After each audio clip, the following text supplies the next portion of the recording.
Hi అండి. అందరికీ నమస్కారం. ఈరోజు కథ 'గురువు నుంచి భర్తగా' పార్ట్ 2. ఇక కథలోకి వెళితే, కళాశాలలో ప్రిన్సిపల్ ఛాంబర్లో జరిగిన ఘటన తర్వాత రాఘవ్ మరియు అలేఖ్యల మధ్య అనుబంధం ఒక కొత్త ఘటానికి చేరుకుంది.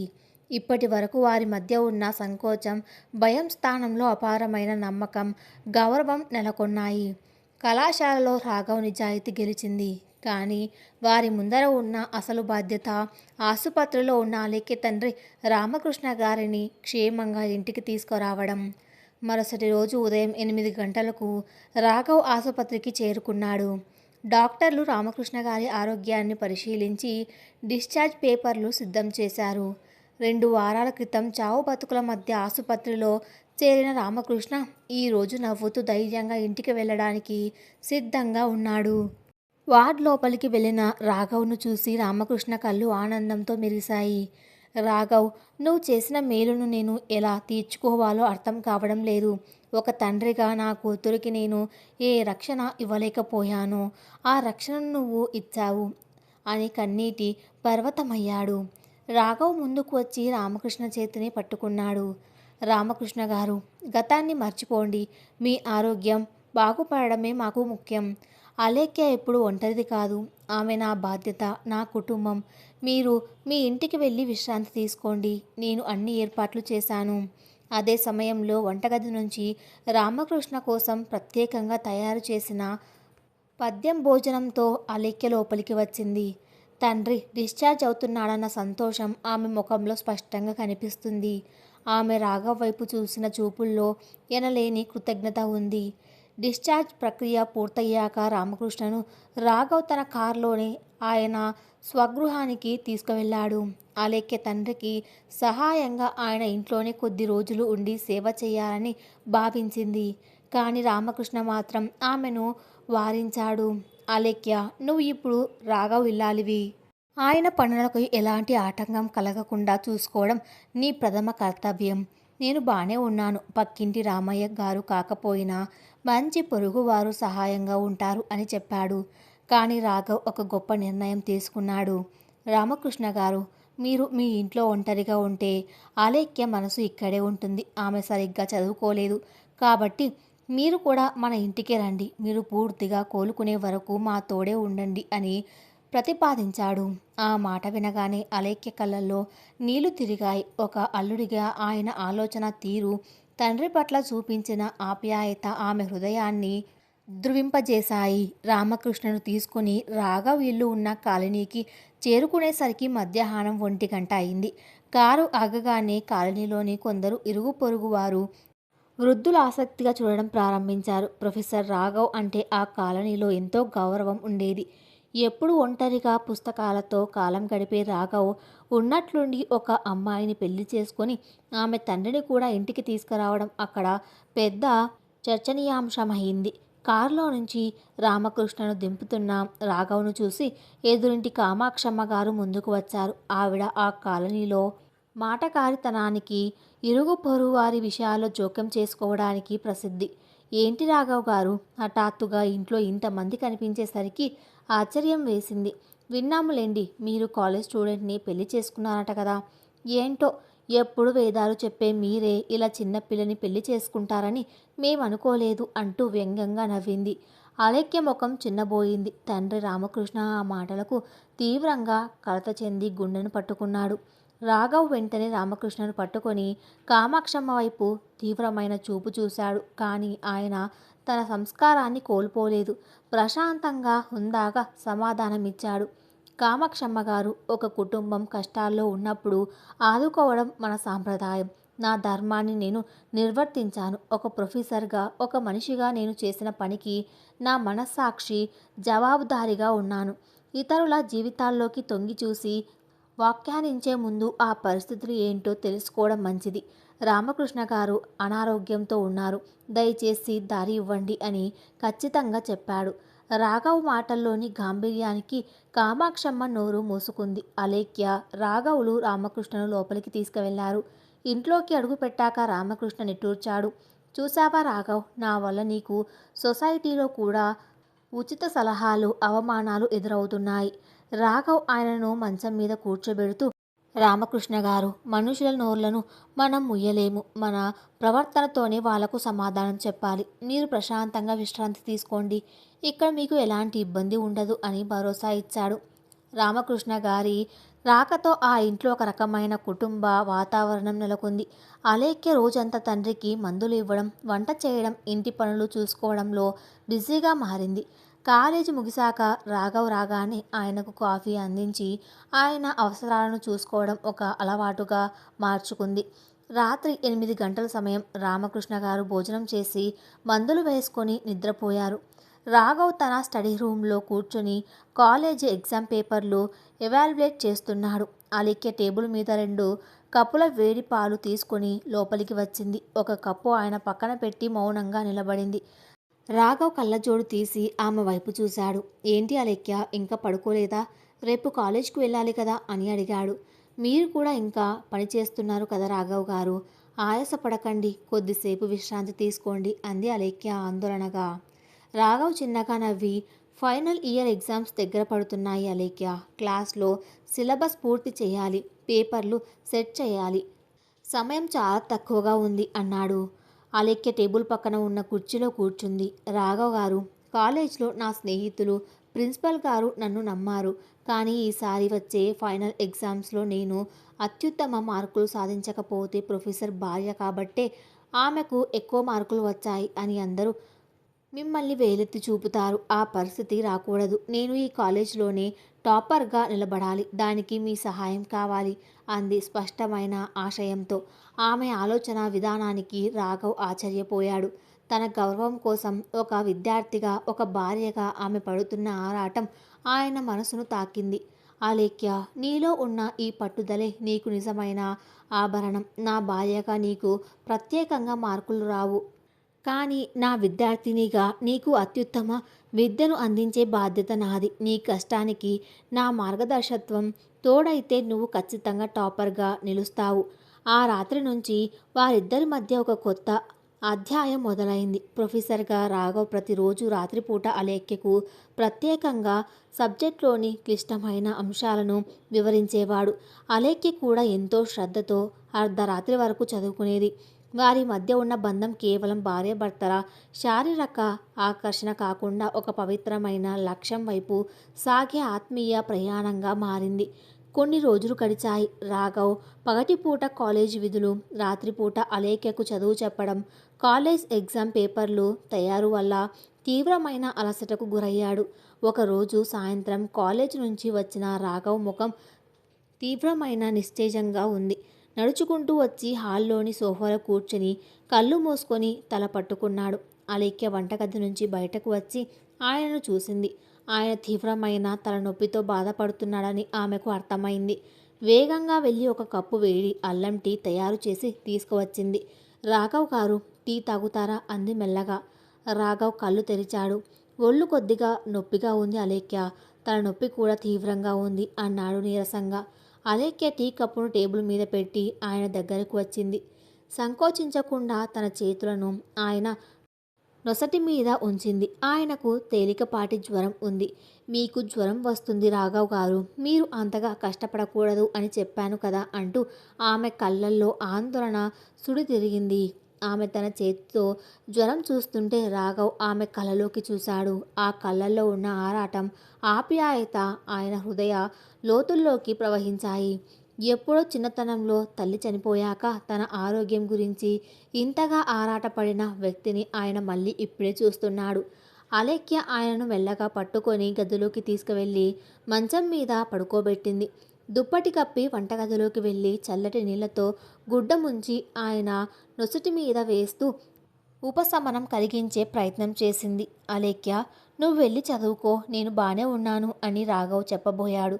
కానీ అలేఖ్య అతని పెదవులపై తన వేలు ఉంచి, ఈరోజు మీరు నా మాట వినాలి. మీ ఆరోగ్యం కంటే నా చదువు ముఖ్యం కాదు. మీరు ప్రశాంతంగా నిద్రపోండి అంది చిన్నపాటి అధికారంతో. రాఘవ్ ఆశ్చర్యపోయాడు. నిన్నటి వరకు తన ముందుకు రావడానికి భయపడిన పసిపిల్ల ఈరోజు తనను ఒక తల్లిగా, ఒక ఇల్లాలుగా ఆదరిస్తోంది. ఆ ఆప్యాయత ఇచ్చే హాయిలో రాఘవ్ మెల్లగా కళ్ళు మూసుకొని నిద్రలోకి జారుకున్నాడు. అలేఖ్య ఆ రాత్రంతా ఆయన పక్కనే కూర్చొని ఆయనకు సేవలు చేసింది. ఆమె మనసులో రాఘవ్ పట్ల ఉన్న గౌరవం ఇప్పుడు క్రమక్రమంగా స్వచ్ఛమైన ప్రేమగా రూపాంతరం చెందుతుంది. ఈ మనిషి నా జీవితంలోకి రావడం నా పూర్వజన్మ సుకృతం అని ఆమె మనసులోనే అనుకుంది. 2 రోజుల సేవతో రాఘవ్ పూర్తి ఆరోగ్యవంతుడయ్యాడు. కళాశాలలో ఫైనల్ ఎగ్జామ్స్ డేట్ అనౌన్స్ అయ్యింది. వచ్చే వారమే పరీక్షలు మొదలు కాబోతున్నాయి. కళాశాలలో వాతావరణం మళ్ళీ వేడెక్కింది. ప్రొఫెసర్ మూర్తిగారు మళ్ళీ తన కుట్రలకు తెరతీశాడు. ఈసారి ఆయన టార్గెట్ ఎగ్జామ్స్ మరియు అలేఖ్య. స్టాఫ్ రూమ్లో మూర్తిగారు కొందరు అధ్యాపకులతో మాట్లాడుతూ, చూద్దాం, ఈసారి ఎకనామిక్స్ పేపర్ రాఘవ్ గారే సెట్ చేస్తున్నారు. ఆయన భార్య అలేఖ్యకు ఎలాంటి మార్కులు వస్తాయో, పేపర్ లీక్ కాకుండా ఉంటే చాలు అని పరోక్షంగా నిందలు వేయడం మొదలుపెట్టాడు. ఈ మాటలు రాఘవ్ చెవిన పడ్డాయి. కానీ ఆయన ఎప్పటిలాగానే శాంతంగా ఉన్నాడు.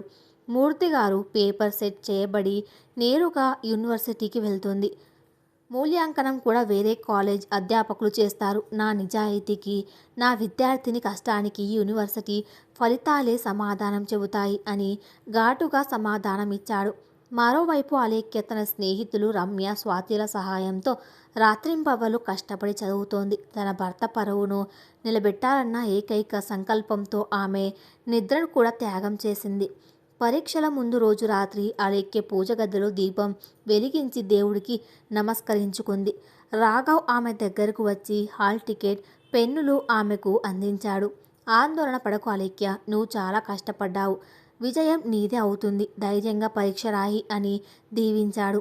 అలేఖ్య ఆయన కాళ్లకు నమస్కరించి ఆశీర్వాదం తీసుకుంది. మీ నమ్మకాన్ని నేను ఒమ్ము చేయను రాఘవ్ గారు. గురువుగా మీరు నాకు ఇచ్చిన విద్యను, భర్తగా మీరు నాకు ఇచ్చిన గౌరవాన్ని నేను నిలబెడతాను అంది. పరీక్ష హాల్లోకి అడుగుపెట్టబోతున్న అలేఖ్యకు ఎదురు కాబోయే కొత్త సవాళ్లు ఏమిటి? మూర్తి పన్నిన కుట్రల వల్ల ఎగ్జామ్ హాల్లో ఎలాంటి విపత్తు జరగబోతుంది? అలేఖ్య ఆ అగ్ని పరీక్షను జయించి తన భర్త గౌరవాన్ని నిలబెట్టగలదా? పరీక్షల సమయం రానే వచ్చింది. ఆ రోజు ఉదయం ఇంట్లో వాతావరణం ఎంతో నిశ్శబ్దంగా, అదే సమయంలో తీవ్రమైన ఉత్కంఠంతో నిండి ఉంది. ఉదయం 5 గంటలకే నిద్రలేచిన అలేఖ్య స్నానం చేసి దేవుడి ముందు దీపం వెలిగించింది. ఆమె మనసులో ఒకటే ప్రార్థన, దేవుడా, నా భర్త ప్రతిష్ట నా చేతుల్లో ఉంది. ఏ ఆకంఠం లేకుండా ఈ పరీక్షలు పూర్తయ్యేలా చూడు. హాల్లోకి వచ్చేసరికి రాఘవ్ అప్పటికే కాఫీ చేసుకొని పేపర్ చదువుతూ కూర్చున్నాడు. అలేఖ్య చేతిలో ఉన్న ఎకనామిక్స్ పుస్తకాలను చూసి ఆయన పేపర్ పక్కన పెట్టాడు. ఏంటి అలేఖ్య, ఇంకా టెన్షన్ పడుతున్నావా? రాత్రంతా నిద్రపోయినట్లు లేవు, కళ్ళు ఎర్రగా ఉన్నాయి అన్నాడు రాఘవ్ ఆమె కళ్ళలోకి చూస్తూ. కొద్దిగా భయంగా ఉంది రాఘవ్ గారు. ఎంత చదివినా ఏదో మర్చిపోయినట్లు అనిపిస్తుంది. మీరేమో ఎకనామిక్స్ పేపర్ సెట్ చేశారు. ఆ పేపర్ కష్టంగా ఉంటుందని స్టూడెంట్స్ అందరూ భయపడుతున్నారు అంది పుస్తకాలను టేబుల్ మీద పెడుతూ. రాఘవ్ చిన్నగా నవ్వి ఒక కప్పు కాఫీ ఆమెకు అందించాడు. పరీక్షల పేపర్ అనేది విద్యార్థిని భయపెట్టడానికి కాదు అలేఖ్య, వాళ్ళ ప్రతిభను అంచనా వేయడానికి.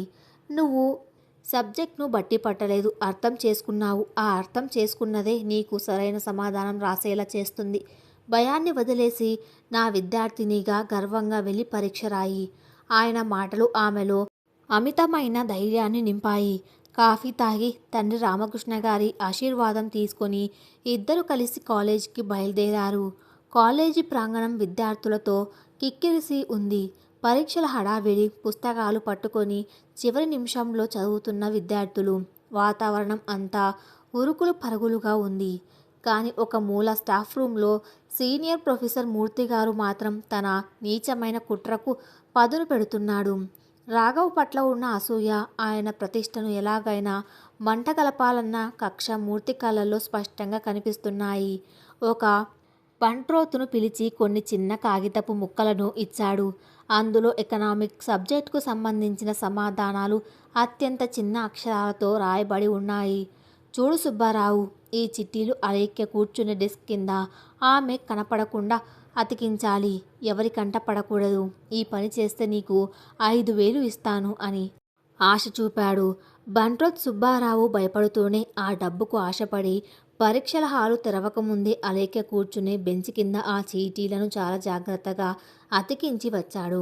మూర్తిగారి పెదవులపై ఒక క్రూరమైన నవ్వు వికసించింది. రాఘవ్, ఈ రోజు నీ భార్య కాపీ కొడుతూ రెడ్ హ్యాండెడ్గా దొరికితే పేపర్ నువ్వే ముందే లీక్ చేసి ఇచ్చావని కాలేజ్ అంతా కోడై కూస్తుంది. అప్పుడు చూస్తాను నీ ఆదర్శాలు ఏమవుతాయో అని మనసులో కుళ్ళుకున్నాడు. సరిగ్గా 10 గంటలకు బెల్ మోగింది. విద్యార్థులంతా పరీక్షల హాల్లోకి వెళ్తున్నారు. అలేఖ్య తన రోల్ నెంబర్ ఉన్న బెంచ్ దగ్గరికి వెళ్ళి కూర్చుంది. ఆమె మనసు పూర్తిగా ప్రశ్నాపత్రం పైనే కేంద్రీకృతమై ఉంది. ఆ రోజు ఆ హాలుకు ఇన్విజిలేటర్గా వేరొక అధ్యాపకుడు ఉన్నాడు. ఇన్విజిలేటర్ క్వశ్చన్ పేపర్ పంచుతుండగా అలేఖ్య కళ్ళు మూసుకొని రాఘవ్ చెప్పిన మాటలను ఒక్కసారి గుర్తు చేసుకుంది. పేపర్ అందుకొని చూడగానే ఆమె ముఖం వికసించింది. రాఘవ్ చెప్పినట్లు పేపర్ కష్టంగానే ఉంది. కానీ తాను చదివిన అర్థం చేసుకున్న విధంగా వాళ్ళ ఆమెకు ప్రతి ప్రశ్నకు సమాధానం స్పష్టంగా తెలుసు. ఎంతో ఆత్మవిశ్వాసంతో వేగంగా జవాబులు రాయడం మొదలుపెట్టింది. సరిగ్గా గంటన్నర గడిచింది. అంతా ప్రశాంతంగా ఉందనుకున్న సమయంలో ప్రిన్సిపల్ విశ్వనాథం గారితో పాటు ప్రొఫెసర్ మూర్తి మరియు ఫ్లయింగ్ స్క్వాడ్ హఠాత్తుగా ఆ హాల్లోకి ప్రవేశించాడు. మూర్తి నేరుగా అలేఖ్య ఉన్న వరుస వైపు అడుగులు వేశాడు. ప్రిన్సిపాల్తో, సార్, ఈ మధ్య విద్యార్థులు డెస్క్ కింద చీటీలు పెట్టుకొని కాపీ కొడుతున్నారని నాకో సమాచారం వచ్చింది. ముందు ఈ చివరి బెంచీల నుంచి తనిఖీ చేద్దాం అంటూ కావాలని అలేఖ్య బెంచ్ దగ్గరకు వెళ్ళాడు. అలేఖ్య ఆశ్చర్యంగా తల ఎత్తి చూసింది. ఫ్లయింగ్ స్క్వాడ్ సభ్యురాలు ఒకరు అలేఖ్యను లేచి నిలబడి చెప్పి డెస్క్ కింద చేయి పెట్టి వెతికింది. ఆమె చేతికి సుబ్బారావు అతికించిన ఆ చిట్టీల కట్ట తగిలింది. ఆమె ఆ చిట్టీలను బయటకు తీసి ప్రిన్సిపల్ గారికి చూపించింది. హాల్లో ఒక్కసారిగా సూది పడితే వినపడేంత నిశ్శబ్దం ఆవరించింది. అందరి చూపులు అలేఖ్యపైనే పడ్డాయి. ప్రిన్సిపల్ ఆ చిట్టీలను తీసి తీవ్రమైన షాక్కు గురయ్యాడు. అందులో ఉన్నవి ఆ రోజు జరుగుతున్న ఎకనామిక్స్ పేపర్కు సంబంధించిన జవాబులే.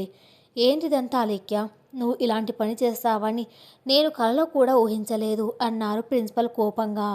అలేఖ్య గుండె ఆగిపోయినంత పనైంది. ఆమె కళ్ళల్లో నుంచి నీళ్లు ధారగా కారాయి. చేతులు వణుకుతుండగా 2 చేతులు జోడించి, సార్, నమ్మండి సార్, ఆ చిట్టీలు నావి కావు. అవి అక్కడ ఎలా ఉన్నాయో నాకు నిజంగా తెలియదు. నేను ఎలాంటి తప్పు చేయలేదు సార్ అంటూ వెక్కి వెక్కి ఏడ్చింది. మూర్తి వెంటనే కలగజేసుకొని గట్టిగా అరిచాడు. చాలేమ్మా, ఆపు నీ నాటకాలు. పేపర్ మీ ఆయన గారే సెట్ చేశారు. ప్రశ్నలు ముందుగానే తెలుసుకొని ఇలా చిట్టీలు రాసుకొని తీసుకువచ్చావు. ఇప్పుడు బుకాయిస్తున్నావా? సార్, ఇది తీవ్రమైన నేరం. వెంటనే ఈమెను డీబార్ చేయాలి. అలాగే పేపర్ లీక్ చేసిన రాఘవ్ గారిపై ఎంక్వైరీ వేయాలి. మూర్తి వేసిన నిందకు అలేఖ్య తట్టుకోలేకపోయింది. తన వల్ల తన భర్త గౌరవం 10 మంది ముందు మంటగలుస్తోందని ఆమె గుండె పగిలిపోయింది. మా రాఘవ్ గారి పేరు తీయకండి. ఆయనకు దీనికి ఎలాంటి సంబంధం లేదు. ఇదంతా ఎవరో నా మీద పన్నిన కుట్ర అని ఏడుస్తూనే వాదించింది. అదే సమయంలో అక్కడికి ఇన్విజిలేషన్ డ్యూటీ ముగించుకొని అటుగా వస్తున్న రాఘవ్ ఈ హడావిడి చూసి లోపలికి వచ్చాడు. అక్కడ జరుగుతున్న సన్నివేశం చూసి అలేఖ్య కన్నీళ్లు పెట్టుకోవడం చూసి ఆయన మనసు కలచివేసింది. కానీ ఆయన వెంటనే స్పందించకుండా అత్యంత ప్రశాంతంగా ఒక బాధ్యత గల ప్రొఫెసర్గా ముందుకు వచ్చాడు. రాఘవ్ ప్రిన్సిపల్ గారి దగ్గరకు వచ్చి ఏం జరిగింది సార్ అని అడిగాడు. మూర్తి వ్యంగ్యంగా నవ్వుతూ, ఏం జరుగుతుందండి? మీ భార్య గారు మీకు లీక్ చేసిన పేపర్తో చిట్టీలు తెచ్చుకొని కాపీ కొడుతూ అడ్డంగా దొరికిపోయింది. మీ ఆదర్శాల ముసుగు ఇవాళ తొలగిపోయింది రాఘవ్ గారు అన్నాడు. రాఘవ్ అలేఖ్య వైపు చూశాడు. ఆమె కళ్ళల్లో కన్నీళ్లు, ముఖంలో నిజాయితీ మాత్రమే ఉన్నాయి. రాఘవ్కు పరిస్థితి అర్థమైంది. ఆయన మూర్తిని పట్టించుకోకుండా ప్రిన్సిపల్ గారిని ఆ చిట్టీలు అడిగాడు. ప్రిన్సిపల్ ఆ చిట్టీలను రాఘవ్ చేతిలో పెట్టారు. రాఘవ్ వాటిని చాలా నిశితంగా పరిశీలించాడు. ఆ తర్వాత అలేఖ్య రాస్తున్న ఆన్సర్ షీట్ తీసుకొని రెండిటిని చూశాడు. ఆయన పెదవులపై ఒక చిన్న నవ్వు వికసించింది. సార్, మీరు ఈ చిట్టీలను సరిగ్గా గమనించండి అన్నాడు రాఘవ్ గంభీరమైన స్వరంతో.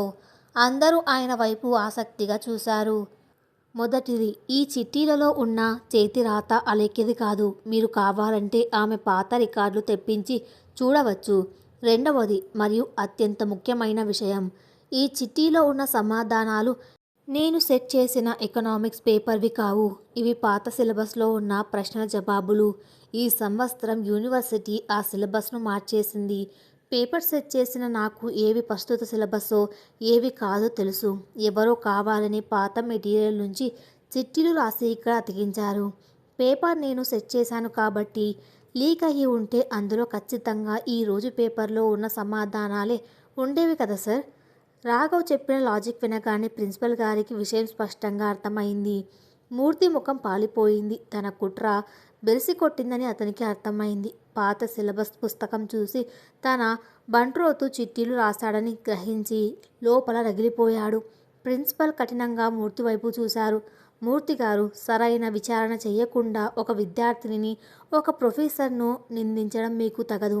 ఈ చిట్టీలు ఎవరు పెట్టారో నేను ఎంక్వైరీ చేసి కఠిన చర్యలు తీసుకుంటాను అని హెచ్చరించారు. ఆ తర్వాత అలేఖ్య వైపు తిరిగి, సారీ అమ్మా, నిన్ను అనవసరంగా బాధ పెట్టాము. నువ్వు ప్రశాంతంగా నీ పరీక్ష కంటిన్యూ చెయ్యి అని చెప్పి ఫ్లయింగ్ స్క్వాడ్తో సహా బయటకు వెళ్ళిపోయారు. అలేఖ్య కృతజ్ఞతగా కన్నీటితో రాఘవ్ వైపు చూసింది. రాఘవ్ కళ్ళతోనే ఆమెకు ధైర్యం చెప్పి రాయి అని సైగ చేసి అక్కడి నుంచి వెళ్ళిపోయాడు. తన భర్త తనను కాపాడిన విధానం, ఆయన వివేకం అలేఖ్యలో ఆయనపై ఉన్న ప్రేమను 100 రెట్లు పెంచింది. ఆ తర్వాత ఆమె ఎంతో ఉత్సాహంగా పరీక్ష పూర్తి చేసింది. సాయంత్రం 5 గంటలు. ఇల్లు ప్రశాంతంగా ఉంది. రామకృష్ణ గారు నిద్రపోతున్నారు. అలేఖ్య తన గదిలో కూర్చొని ఉదయం జరిగిన సంఘటనను తలుచుకుంటూ కుమిలిపోతుంది. తన వల్ల రాఘవ్ గారిపై ఎంత పెద్ద నింద పడబోయిందో తలుచుకుంటేనే ఆమెకు వణుకు వస్తుంది. కాలింగ్ బెల్ మోగింది. రాఘవ్ వచ్చాడు. తలుపు తీసిన అలేఖ్య కళ్ళు ఎర్రగా ఉబ్బిపోయి ఉన్నాయి. రాఘవ్ గదిలోకి వెళ్ళి ఫ్రెష్ అయ్యి హాల్లోకి వచ్చాడు. అలేఖ్య ఆయనకు కాఫీ ఇస్తూ ఒక్కసారిగా ఆయన చేతులు పట్టుకొని బోరున ఏడ్చేసింది. కాఫీ కప్పు కింద పెట్టి రాఘవ్ ఆమెను వారించాడు. అలేఖ్య, ఏమైంది? పరీక్ష బాగా రాయలేదా అని ఆందోళనగా అడిగాడు. పరీక్ష గురించి కాదు రాఘవ్ గారు. ఈరోజు కాలేజీలో ఆ అవమానం నేను భరించలేకపోయాను. నా వల్ల మీకు ఎంత చెడ్డ పేరు వచ్చేదో. నేను మీ జీవితంలోకి రాకుండా ఉంటేనే బాగుండేదేమో. నా బంధువుల వల్ల, ఇప్పుడు ఈ కాలేజీ రాజకీయాల వల్ల మీరు నా కోసం నిత్యం పోరాడుతూనే ఉన్నారు. నేను మీకు భారం అయిపోయానేమో అనిపిస్తుంది అంటూ వెక్కి వెక్కి ఏడ్చింది. రాఘవ్ ఆమె చేతులను తన చేతుల్లోకి తీసుకున్నాడు. ఆయన స్పర్శలో ఒక తండ్రి ప్రేమ, ఒక భర్త ఆప్యాయత, ఒక గురువు వెచ్చదనం అన్నీ కలిసున్నాయి. పిచ్చిదానా, భారం అని ఎవరు చెప్పారు? నా జీవితంలో నేను ఎవరి కోసము ఇంతగా బ్రతకలేదు. ఉదయం జరిగిన సంఘటన మన బంధానికి ఒక పరీక్ష మాత్రమే. అగ్నిలో పూటం పెట్టినప్పుడే బంగారానికి స్వచ్ఛత వస్తుంది. ఇవాళ జరిగిన ఈ సంఘటనతో మన మీద వాళ్లకు ఉన్న అక్కాసు బయటపడింది. ఇక ముందు వాళ్ళు మనల్ని ఏమీ చేయలేరు. నువ్వు నా భార్యవి, నా బాధ్యతవి. నీ కళ్ళల్లో నీళ్లు చూడడం నాకు ఇష్టం లేదు. ఆ మాటలు వింటుంటే అలేఖ్య గుండెల్లో ఉన్న బాధ అంతా కరిగిపోయి ఒక తెలియని ప్రశాంతత ఆవరించింది. ఆ క్షణంలో ఆమెకు రాఘవ్పై ఉన్న గౌరవం పూర్తిగా ప్రేమగా మారిపోయింది. ఆమె తల ఎత్తి ఆయన కళ్ళలోకి చూస్తూ, నా జీవితాంతం మీ నీడలోనే ఉండిపోవాలని ఉంది రాఘవ్ గారు. ఈరోజు మీరు నన్ను కాపాడిన తీరు నేను నా ప్రాణం ఉన్నంత వరకు మర్చిపోలేను అంది. రాఘవ్ ఆమె కన్నీళ్లు తుడిచి, చాలు ఇక ఏడవద్దు, వెళ్ళి రేపటి ఎగ్జామ్కు చదువుకో, నేను నీకు నోట్స్ ప్రిపేర్ చేస్తాను అన్నాడు తన పాత ప్రొఫెసర్ గొంతుతో. ఇద్దరు కలిసి పకపక నవ్వేశారు. ఆ నవ్వుల శబ్దం విని గదిలో నుంచి బయటకు వచ్చిన రామకృష్ణ గారి కళ్ళల్లో ఆనంద బాష్పాలు రాలాయి. తన కూతురు సురక్షితమైన చేతుల్లో ఉందని ఆయనకు పూర్తి నమ్మకం కుదిరింది.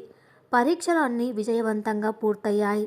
ఆ చివరి పరీక్ష రాసి బయటకు వస్తున్న అలేఖ్య మనసులో పెద్ద భారం దిగిపోయినట్లు అనిపించింది.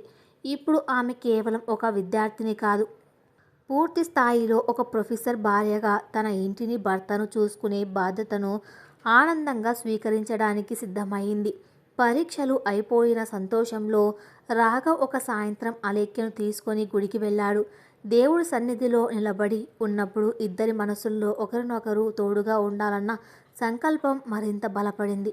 కానీ ప్రశాంతంగా ఉన్న సముద్రం లోపల ఎన్ని సుడిగుండాలు దాగి ఉంటాయో ఎవ్వరికి తెలుసు. అలేఖ్య పెదనాన్న రామయ్య ఊరికే ఉంటాడా?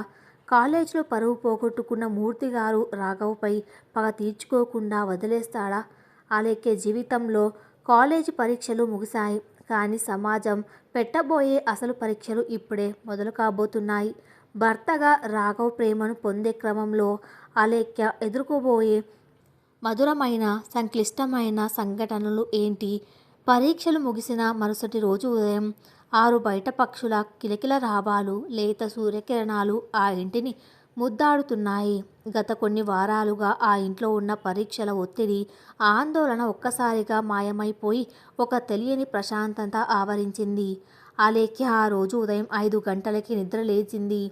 రోజులాగా చేతిలో పుస్తకం పట్టుకొని చదువుకునే హడావిడి లేదు. ముఖంపై ఒక ప్రశాంతమైన చిరునవ్వుతో తల స్నానం చేసి అందమైన పట్టు పరికిని కట్టుకొని ఇంటి వాకిట్లో రంగురంగుల ముగ్గులు వేసింది. ఆ తర్వాత వంటగదిలోకి వెళ్ళి రాఘవ్కి ఇష్టమైన ఫిల్టర్ కాఫీ, ఉప్మా తయారు చేయడం మొదలుపెట్టింది. 6 గంటల సమయంలో నిద్ర లేచిన రాఘవ్ అలవాటుగా హాల్లోకి వచ్చి చూశాడు. రోజు ఆ సమయానికి టేబుల్ ముందు కూర్చొని సీరియస్గా చదువుకునే అలేఖ్య అక్కడ కనిపించలేదు. వంటగదిలో నుంచి వస్తున్న పాయసం సువాసన, అలేఖ్య గాజుల సవ్వడి ఆయనను అక్కడికి నడిపించాయి. నుదుటిన కుంకుమ బొట్టు, జడలో మెల్లపూలు, చేతిలో కాఫీ కప్పుతో అలేఖ్య దేవతల ఎదురుగా వస్తుంటే రాఘవ్ కళ్ళు రెప్పవేయడం మర్చిపోయాడు. ఆమెలో ఒక విద్యార్థిని స్థానంలో పూర్తి స్థాయి ఇల్లాలు కనిపిస్తుంది. ఏంటి అలేఖ్య, ఈరోజు పుస్తకాలు పక్కన పెట్టేసినట్లున్నావు అని చిరునవ్వుతో అడిగాడు కాఫీ అందుకుంటూ. అలేఖ్య సిగ్గుగా తలదించుకొని, పరీక్షలు అయిపోయాయి కదా రాఘవ్ గారు, ఇన్ని రోజులు మీ విద్యార్థినిగా చదివాను. ఇక మీదట నా పూర్తి సమయం నా భర్తకే, ఈ ఇంటికే కేటాయిద్దామని అంది.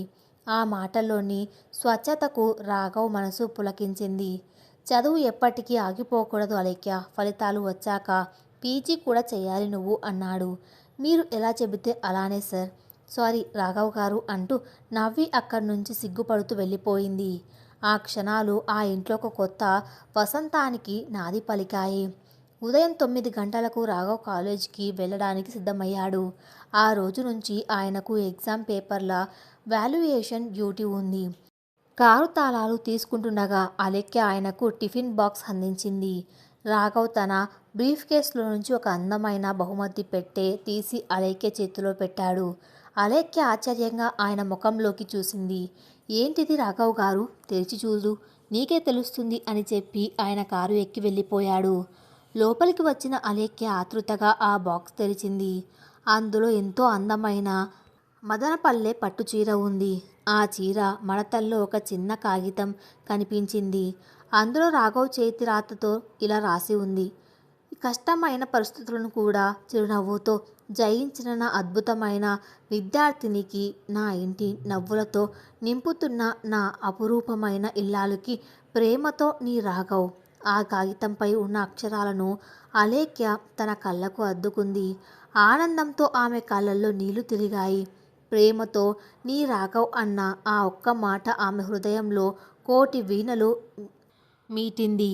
పక్కనే కూర్చొని పేపర్ చదువుతున్న రామకృష్ణ గారు కూతురు సంతోషాన్ని చూసి, ఏంటమ్మా అలేఖ్య, అల్లుడు గారు ఏమైనా బహుమతి ఇచ్చారా? నీ ముఖం అంతగా వెలిగిపోతుంది అని అడిగాడు. అవును నాన్న, నా జీవితంలో దేవుడు నాకు ఇచ్చిన అతిపెద్ద బహుమతి ఆయనే అంది అలేఖ్య ఉద్వేగంగా. సాయంత్రం 5 గంటలకే రాఘవ్ ఇంటికి తిరిగి వచ్చాడు. అలేఖ్య ఉదయం ఆయన ఇచ్చిన అదే పట్టుచీర కట్టుకొని ఎదురుగా రాగానే రాఘవ్ ముఖంలో ఒక గొప్ప తృప్తి కనిపించింది. అలేఖ్య, ఈరోజు మనం గుడికి వెళ్తున్నాం, రెడీ అవ్వు అన్నాడు. ఇద్దరు కలిసి కాలనీలో ఉన్న శ్రీరామచంద్రస్వామి గుడికి చేరుకున్నారు. అక్కడ చాలామంది రాఘవ్ పరిచయస్తులు, సహోద్యోగులు ఉన్నారు. ఇంతకుముందు అలేఖ్య ఎప్పుడు రాఘవ్తో కలిసి బహిరంగంగా బయటకు రాలేదు. సమాజం ఏమనుకుంటుందో, తన వల్ల ఆయనకు ఎక్కడ చెడ్డ పేరు వస్తుందో అన్న భయమే ఆమెను ఇంట్లోనే ఉంచేది. కానీ ఈరోజు పరిస్థితి వేరు. రాఘవ్ ఎంతో గర్వంగా ఆమెను తన పక్కన నడిపించుకుంటూ గుడిలోకి తీసుకువెళ్ళాడు. గుడిలో పూజారి గారు హారతి ఇస్తూ, రాఘవ్ గారు, పక్కన ఉన్నదెవరు, చుట్టాలమ్మాయా అని అడిగాడు. ఎందుకంటే వారిద్దరి మధ్య వయసు వ్యత్యాసం స్పష్టంగా కనిపిస్తుంది. అలేఖ్య గుండె ఒక్కసారిగా వేగంగా కొట్టుకుంది. రాఘవ్ ఏం చెబుతాడో అని భయపడింది. కానీ రాఘవ్ ఎంతో హుందాగా పూజారి కళ్ళలోకి చూస్తూ, లేదు స్వామి, ఆమె నా ధర్మపత్ని అలేఖ్య. మా వివాహం కొద్ది రోజుల క్రితమే జరిగింది. ఇద్దరి పేర్ల మీద అర్చన చెయ్యండి అన్నాడు గంభీరంగా. ఆ మాటలు వినగానే అక్కడ ఉన్న వారంతా ఆశ్చర్యపోయారు. అలేఖ్య మనసు ఆనందంతో ఉప్పొంగిపోయింది. గుడిలో 10 మంది ముందు తనను భార్యగా పరిచయం చేయడానికి ఆయన ఏమాత్రం సంకోచించలేదు. ఆ క్షణంలో ఆమెకు రాఘవ్పై ఉన్న గౌరవం ఆకాశాన్ని తాకింది. గుడి నుంచి వస్తుండగా ఇద్దరు పక్కనే ఉన్న పార్క్లో కొద్దిసేపు కూర్చున్నారు. చల్లని గాలి వీస్తుంది. రాఘవ్ గారు అని మెల్లగా పిలిచింది అలేఖ్య. ఆయన ఆమె వైపు చూశాడు. ఈరోజు మీరు గుడిలో అందరి ముందు నన్ను భార్యగా పరిచయం చేసినప్పుడు నాకెంత ఆనందంగా అనిపించిందో మాటల్లో చెప్పలేను. నా వయసు తక్కువని, నా వల్ల మీ స్థాయికి భంగం వాటిల్లుతుందని నేను ఎప్పుడూ భయపడుతూనే ఉంటాను. రాఘవ్ ఆమె వైపు తిరిగి నవ్వుతూ అన్నాడు. స్థాయి అనేది డబ్బుతోనో వయస్సుతోనో రాదు అలేఖ్య, మన ప్రవర్తనతో వస్తుంది. ఒక ఆపదలో ఉన్నప్పుడు నీ ఆత్మగౌరవాన్ని రక్షించడానికి నేను తీసుకున్న నిర్ణయం అది. ఆ నిర్ణయం పట్ల నాకు ఎలాంటి పశ్చాత్తాపం లేదు. సమాజం ఏమనుకుంటుంది అనేది వాళ్ళ సమస్య. నా భార్యగా నీకు ఇవ్వాల్సిన గౌరవాన్ని నేను ఏనాడు తగ్గించను. ఆ మాటకు అలేఖ్య ఆయన భుజంపై తలవాల్చింది. వారి బంధం ఇప్పుడు అనుమానాలు, సంకోచాలు దాటి ఒక స్వచ్ఛమైన అనురాగంగా వికసిస్తుంది. రాఘవ్ అలేఖ్య బయటకు వెళ్ళిన సమయంలో ఇంట్లో రామకృష్ణ గారు మాత్రమే ఉన్నారు. ఆయన బయట కుర్చీ వేసుకొని పేపర్ చదువుతుండగా ఒక ఆటో వచ్చి ఇంటి ముందు ఆగింది. ఆటోలో నుంచి అలేఖ్య పెద్దనాన్న రామయ్య, అతని భార్య సీతమ్మ దిగారు.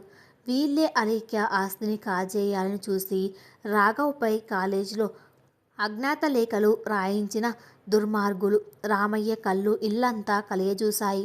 రాఘవ్ ఇల్లు చాలా పెద్దది, విశాలవంతమైనది. అది చూడగానే రామయ్య కళ్ళల్లో అసూయ కలిగింది. ఏంటి రామకృష్ణ, అల్లుడి ఇంట్లో మహారాజులో కూర్చున్నావు?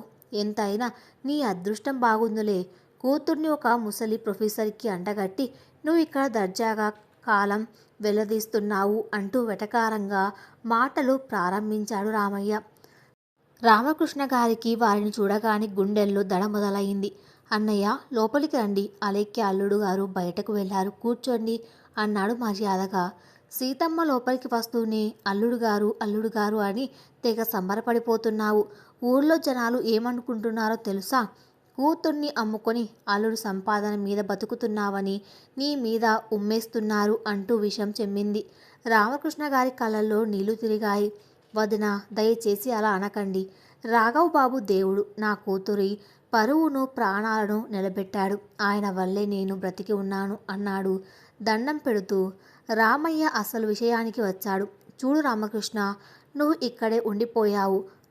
అలేఖ్య కూడా ఒక పెద్ద ప్రొఫెసర్ని చేసుకొని సెటిల్ అయిపోయింది. ఊర్లో ఉన్న మన పూర్వీకుల ఇల్లు, ఆ 2 ఎకరాల పొలం పొడావు పడిపోతున్నాయి. ఎలాగూ నీకు మగపిల్లాడు లేడు. ఆ ఆస్తి నాకు రాసి ఇచ్చేయి. నీ కూతురికి నేను ఏ లోటు చేయనని ఊర్లో చెప్పుకుంటాను. ఈ కాగితంపై సంతకాలు చెయ్యి అంటూ బ్యాగ్లో నుంచి రిజిస్ట్రేషన్ పత్రాలు తీశాడు. రామకృష్ణ గారు నిశ్చేష్టుడైపోయాడు. అన్నయ్య, ఆ ఆస్తి నా కూతురి భవిష్యత్తు కోసం. నేను దాన్ని మీకెలా రాసిస్తాను? ఇక్కడ వీళ్ళు ఏమనుకుంటారు అని వణికిపోతూ అన్నాడు. రామయ్య కోపంతో ఊగిపోతూ, సంతకం పెడతావా లేదా? లేదంటే రేపు ఉదయం కల్లా ఈ ప్రొఫెసర్కి ఉన్న పరువు మొత్తం బజారున పడేస్తాను. కాలేజ్లో నేను వేసిన ప్లాన్ నుంచి తప్పించుకున్నాడు. కానీ ఇప్పుడు నా చేతిలో మీడియా ఉంది. ముసలోడు చిన్న పిల్లను మోసం చేసి పెళ్లి చేసుకున్నాడని పేపర్లో వేయిస్తాను. అప్పుడు చూస్తాను మీ అల్లుడి ఆదర్శాలు అంటూ బ్లాక్మెయిల్ చేయడం మొదలుపెట్టాడు. ఈ మాటల దాడికి రామకృష్ణ గారి గుండె నెమ్మదిగా నొప్పిగా అనిపించింది. ఆయన చేతులు వణుకుతున్నాయి. సరిగ్గా అదే సమయానికి రాఘవ్, అలేఖ్య కారులో ఇంటికి చేరుకున్నారు. ఇంట్లో నుంచి వస్తున్న రామయ్య గొంతు విని ఇద్దరు వేగంగా లోపలికి వచ్చారు. రామకృష్ణ గారు గుండె పట్టుకొని కుర్చీలో కుప్పకూలిపోవడం చూసిన అలేఖ్య పరిగెత్తుకుంటూ వెళ్ళి తండ్రిని పట్టుకుంది. నాన్న, ఏమైంది నాన్న అని కంగారు పడింది. రాఘవ్ వేగంగా వెళ్ళి వాటర్ బాటిల్ తెచ్చి రామకృష్ణ గారికి తాగించాడు. అలేఖ్య ఉగ్రరూపంతో వెనక్కి తిరిగి రామయ్య, సీతమ్మల వైపు చూసింది. ఇన్ని రోజులు ఆ పెద్దనాన్నను చూస్తే భయపడి వణికిపోయే అలేఖ్య ఈరోజు ఒక సింహంలా గర్జించింది. ఏం మాట్లాడుతున్నారు మీరు? నా తండ్రిని చంపేద్దామని వచ్చారా? ఆస్తి కోసం మీరు కాలేజీలో ఆడిన నాటకాలు చాలక ఇప్పుడు మా ఇంటికే వచ్చి బెదిరిస్తారా అని గట్టిగా అరిచింది.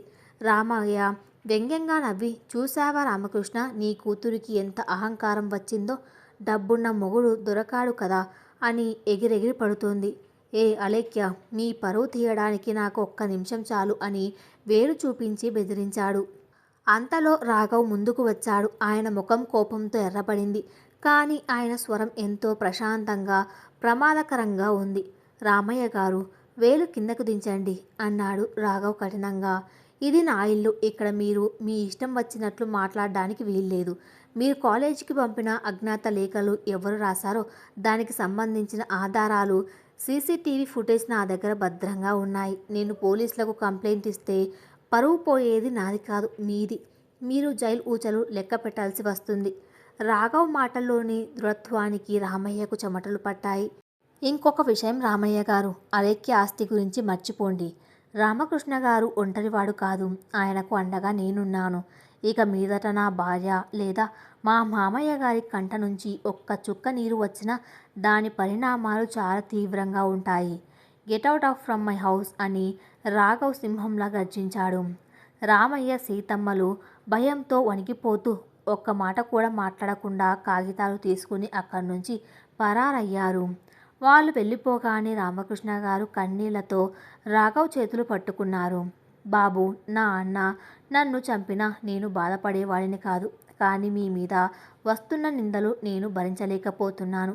నా వల్ల మీకు అనవసరమైన తలనొప్పులు అంటూ ఏడ్చారు. రాఘవ్ ఆయనకు ఆప్యాయంగా హత్తుకొని, రామకృష్ణ గారు, మీరు మళ్ళీ పాత మాటలు మాట్లాడుతున్నారు.